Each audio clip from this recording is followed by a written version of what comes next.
Assalamualaikum warahmatullahi wabarakatuh. Halo Sobat Ugris, selamat pagi dan selamat siang.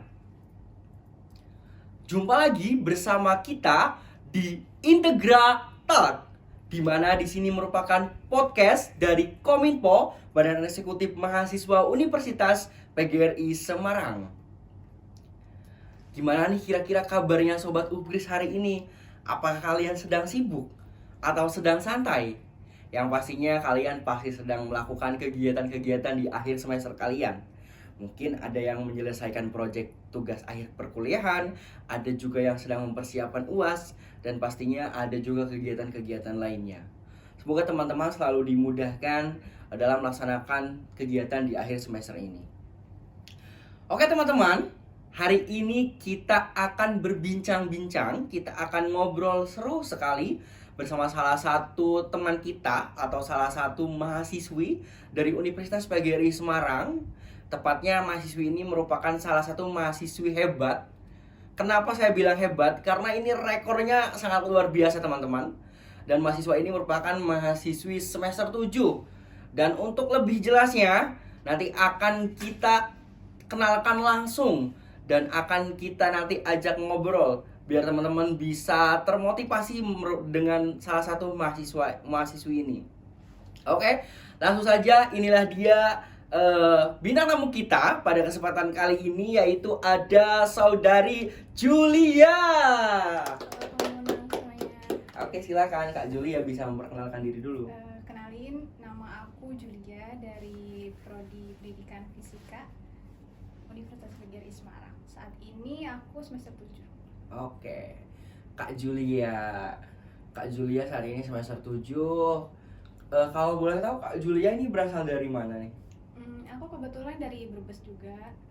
Oke, dari Brebes ya. Sama dong sama saya. Saya juga dari Brebes.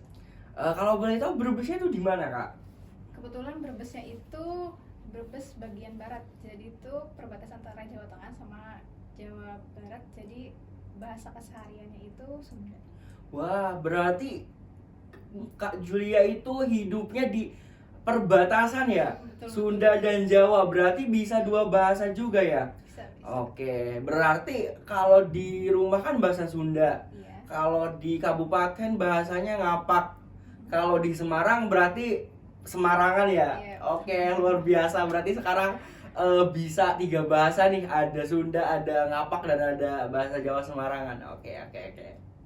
Oke, Kak Julia kalau boleh tahu nih, kan ini Kak Julia kan udah semester 7 yang pastinya. Kira-kira kesibukannya apa nih Kak Julia? Untuk saat ini mungkin masih nyelesain tugas-tugas kuliah ya. Terus sama persiapin UAS sama nyelesain ya mungkin bantu-bantu dosen juga. Oke, luar biasa. Oke Kak Julia, ini kemarin saya tuh sempat tercengang nih, ibarat teman-teman ya. Lebih ke wow gitu. Saya ngelihat postingannya di Ugris official itu kemarin. Ada salah satu mahasiswi, ternyata ini orangnya itu satu daerah sama saya nih, yang bisa tembus jurnal Sinta 2 itu dan Psikopus lagi itu. Wah, luar biasa teman-teman, tepuk tangan dulu deh. Oke. Itu hari ini boleh dong nanti disepil kira-kira tips and triknya seperti apa, terus prosesnya seperti apa. Biar apa? Biar teman-teman sobat Ugris, terutama yang semester 7 nih, yang sekarang lagi sedang berproses ataupun yang di bawah semester 7 nih, nantinya tuh bisa termotivasi. Ternyata lulus itu bukan hanya dengan cara skripsi saja ternyata. Oke. Yang pertama nih, langsung aja kira-kira Kak Julia. Gimana sih awalnya bisa mengambil KTI? Seperti apa mungkin bisa diceritakan? Oke, jadi waktu saya semester 6 itu pas waktu magang ke pendidikan, itu kan minggu pertama itu kita Observasi. ya observasi, itu minggu pertama itu observasi. Terus kebetulan di prodi saya sendiri itu waktu itu sudah ditentukan dosennya siapa saja, dosen pembimbingnya siapa saja. Nah waktu itu saya dapat dosen pembimbingnya itu Prof. Hoiri, wakil rektor 4, sama Bapak Dr. Sigit Ristanto itu di LPPM. Nah, pada saat itu saya langsung menghubungi beliau berdua, langsung bilang karena kan sebelum itu observasi itu saya udah tahu masalah dari sekolah itu apa, kira-kira apa yang mau saya jadiin judul buat tugas akhir saya itu saya udah tahu karena dari 1 minggu itu saya observasi. Nah, setelah itu saya ngomong sama dosen pembimbing saya dua-duanya ke Prof. Hoiri, Assalamualaikum Prof, gini. Oh iya Mbak, boleh gitu. Terus kalau ke Prof. Hoiri itu awalnya itu ngajuinnya itu saya mau skripsi, nggak ada pikiran mau karya tulis ilmiah tuh nggak ada. Oke, berarti sempat terlintas skripsi dulu waktu itu ya? Waktu itu. Jadi tuh, Prof, saya ini mau skripsi, mau nulis bab 1 sampai bab 3, kurang lebih mungkin 2 minggu akan saya selesaikan, nanti diserahkan ke Prof. Hoiri, kira-kira bagaimana gitu. Abis itu dosen pembimbing kedua saya nih, Pak Dr. Sigit Ristanto itu, saya chat beliau, Pak, ini saya kebetulan dosen pembimbingnya Bapak gitu. Saya mau mengajukan ini. Terus kata beliau, boleh Mbak, tapi saya minta tolong ya besok ketemu saya dulu gitu. Oke lah, besoknya itu saya ketemu Pak Dr. Sigit Ristanto itu. Habis itu ngobrol, beliau tuh bilang, Mbak, nggak ada niatan buat KTI aja gitu. Terus kayaknya enggak deh Pak, kayaknya takut susah gitu. Saya takut nggak bisa, takut ya intinya kan kalau KTI itu kan takutnya itu nggak terbit kan gitu, takutnya itu nggak publish gitu. Pada saat itu ketakutannya seperti itu. Terus beliau tuh meyakinkan kayak gini loh Mbak, artikel itu gini.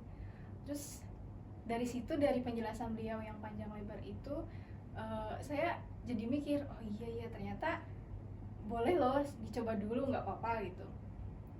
Setelah itu saya bilang ke beliau, oke Pak, kalau kayak gitu saya mau nyoba dulu gitu. Jadi kita kalau misalkan mau publish itu kan kita cari-cari jurnalnya dulu, kira-kira mau ke jurnal apa, terus disesuaikan sama tanggal kita wisuda kan. Nah, kebetulan itu kan waktu itu targetnya itu emang wisuda tuh di bulan ya di pertengahan tahun lah gitu.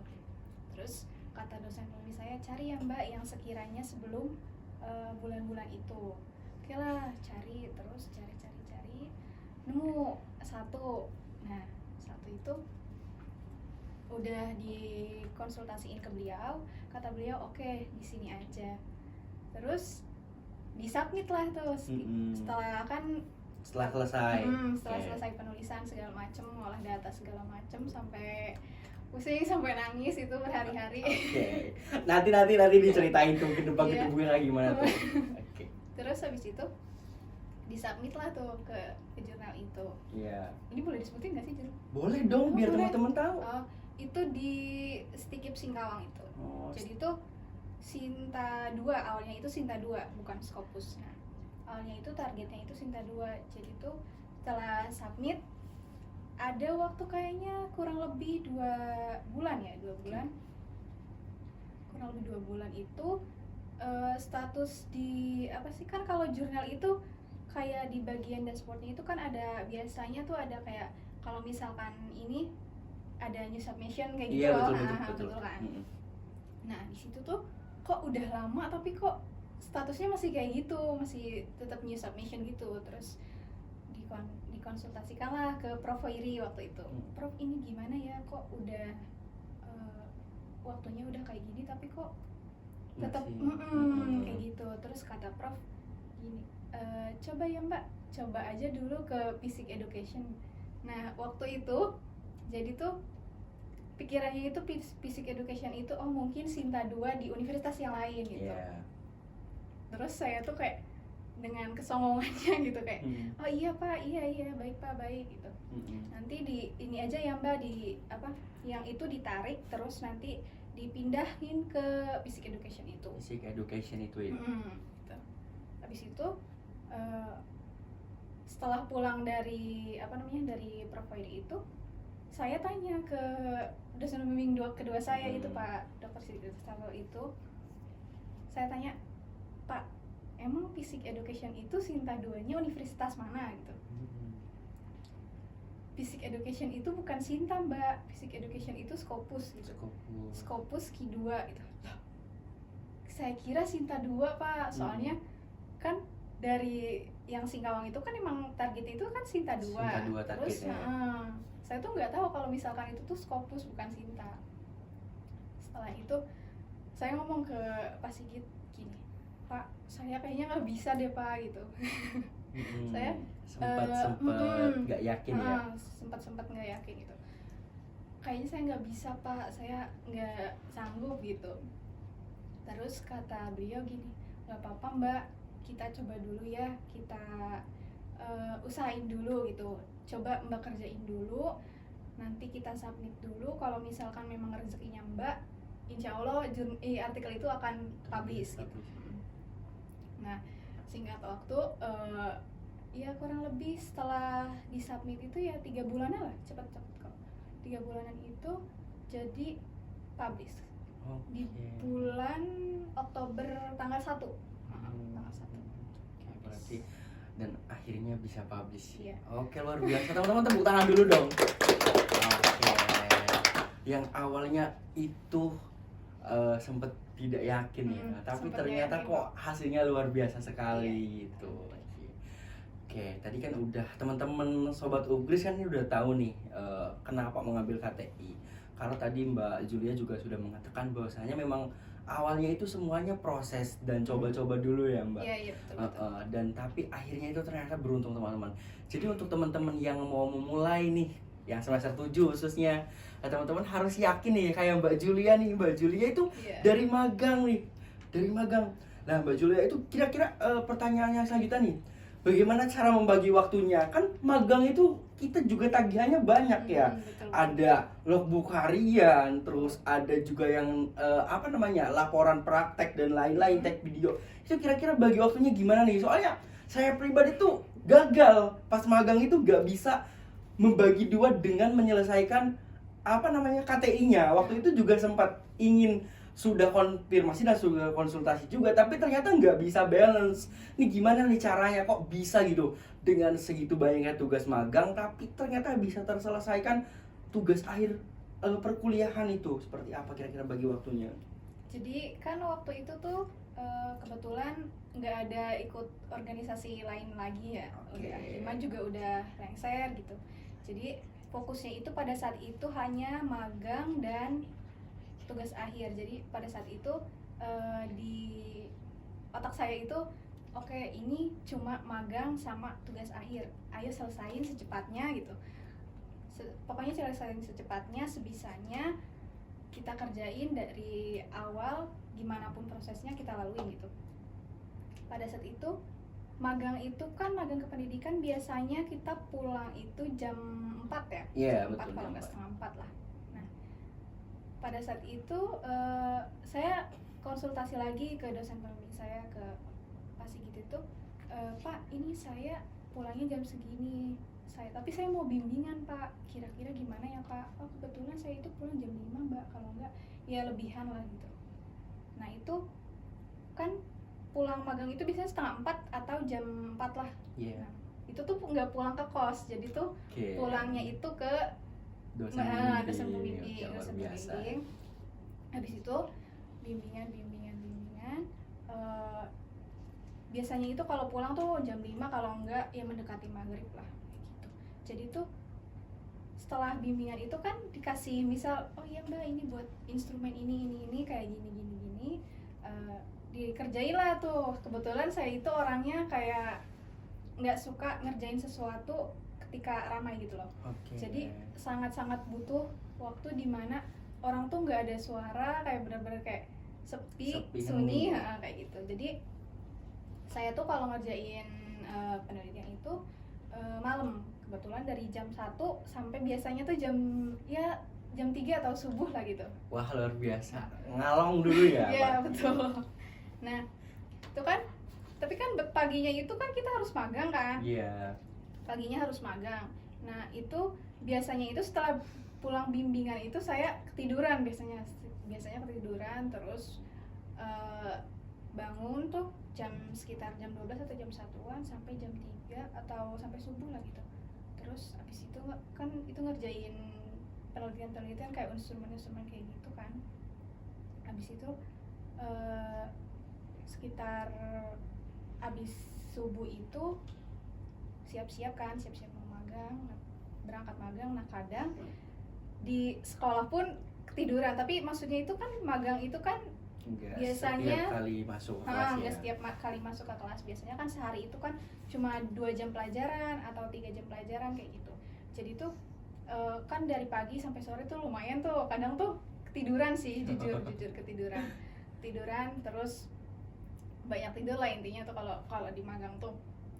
Bangun tuh kalau cuma mau ngajar doang gitu loh, kayak wah kok ternyata capek gitu.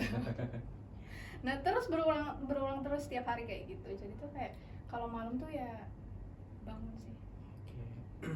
Oke, dari apa yang sudah disampaikan oleh Kak Julia nih, tadi kan bagi waktunya berarti kalau yang saya tangkap nih lumayan cukup ekstrim juga ternyata ya. Nggak direkomendasikan sekali ya, Iya. takutnya sakit.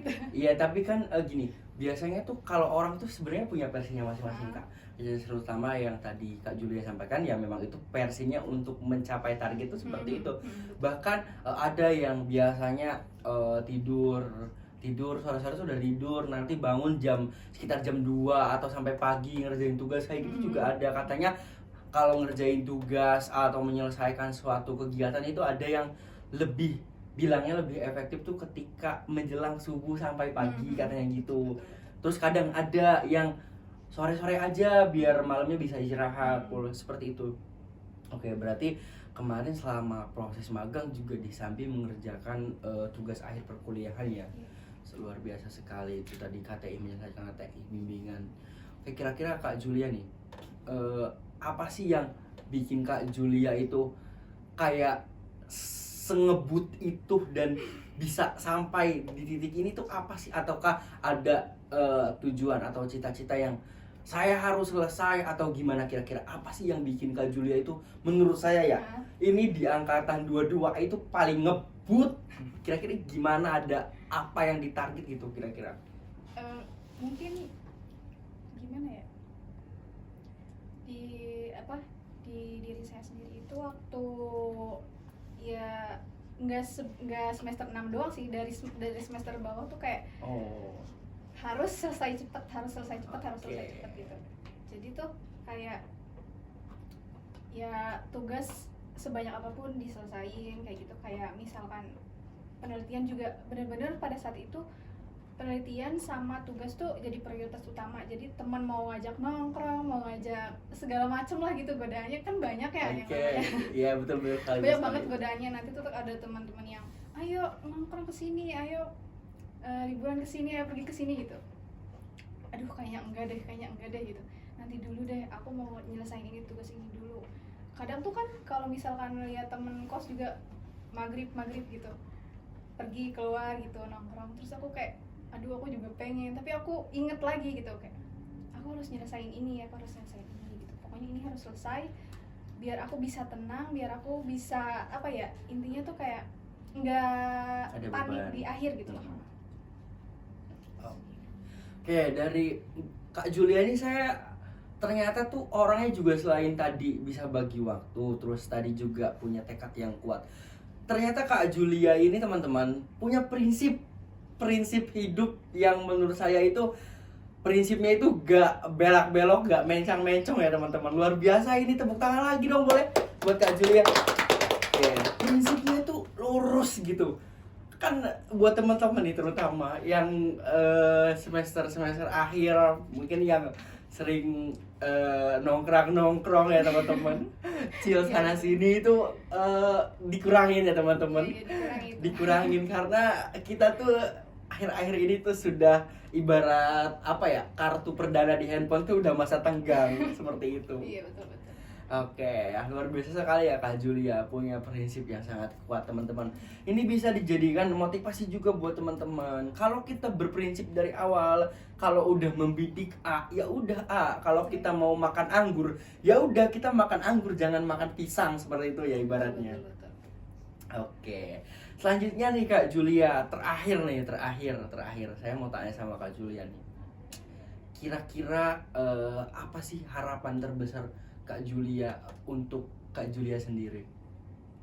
Mungkin eh, harapannya ya bisa tumbuh lebih baik lah, intinya kayak bermanfaat buat orang-orang sekitar, terus bisa ngasih apa ya, motivasi buat orang-orang sekitar buat ya ayolah keluar dari zona nyaman itu gitu loh. Kayak kalau misalkan kita berani keluar dari kenyamanan itu, apapun yang kita inginkan pasti bisa dicapai kok. Bisa semuanya. Asal kita ada kemauan, usaha, doa, semuanya harus seimbang gitu. Kayak apapun pasti bisa dicapai kok. Oke, luar biasa, tepuk tangan teman-teman. Oke, kira-kira nih Kak Julia nanti setelah lulus rencana mau kembali lagi ke daerah asal atau apa namanya ya, bisa dikatakan berpetualang di kota Semarang lagi? Mungkin masih berpetualang ya di kota Semarang atau di kota-kota yang lainnya untuk ya mencari pengalaman, mencari relasi segala macam kayak gitulah. Nggak, kalau pulang ya mungkin habis wisuda ya pulang, tapi ya kembali seperti biasa lagi mencari relasi, mencari pengalaman kayak gitu. Oke, Kak Julia, untuk closing statement nih kira-kira ada nggak sih motivasi atau pesan yang ingin disampaikan untuk teman-teman sobat Ugris biar semangat, terutama yang semester 7 ataupun yang di bawah semester 7, biar mereka tuh bisa kayak Kak Julia gitu, biar nanti mahasiswa Ugris itu bisa lulus cepet gitu kira-kira. Silakan Kak Julia. Mungkin yang pertama kita harus ingat dulu ya, dulu waktu kita mulai, misal kita masuk kuliah itu kan tujuannya itu kan yang pertama selain mendapatkan ilmu itu kan kita harus bisa menyelesaikan perkuliahan kita gitu kan. Jadi sebisa mungkin kita usahain kayak ya hal-hal yang sekiranya nggak penting itu kita kesampingkan dulu, kita fokus sama tujuan awal kita apa. Kalau memang tujuan awal kita itu seperti itu ya kita harus benar-benar kayak oke, ayo kita selesain tujuan ini gitu.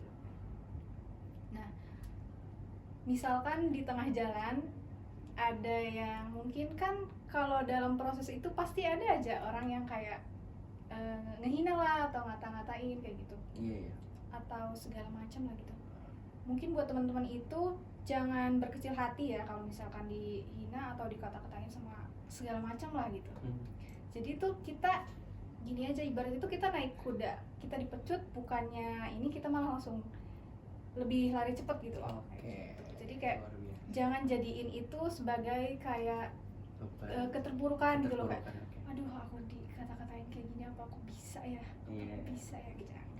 Jadi tuh jadiin aja oke, dia ngehina gue kayak gini, nggak apa-apa. Misalkan dia ngehina kayak gini, lihat aja gitu. Kita nggak perlu balas dia, nggak perlu kok. Jadi misalkan ada yang kayak gitu, kita nggak perlu balas dia, kita cukup buktiin ke dia dan ke diri kita sendiri kalau kita itu bisa loh, kita itu layak dan kita itu nggak seperti yang dia hinakan itu. Jadi ya semangat sih. Oke, luar biasa teman-teman, tepuk tangan dong dulu lagi. Akhirnya nih. Oke, gak terasa nih Kak Julia, kita tadi udah ngobrol-ngobrol dan waktunya juga sudah selesai.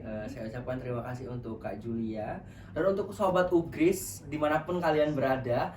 Ingat ya teman-teman, kita harus bisa membedakan apa yang namanya itu motivasi dan apa yang namanya itu merupakan salah satu cambukan untuk kita. Kita itu ketika kita dipecut, betul tadi kata Kak Julia, kita itu harus lari lebih cepat.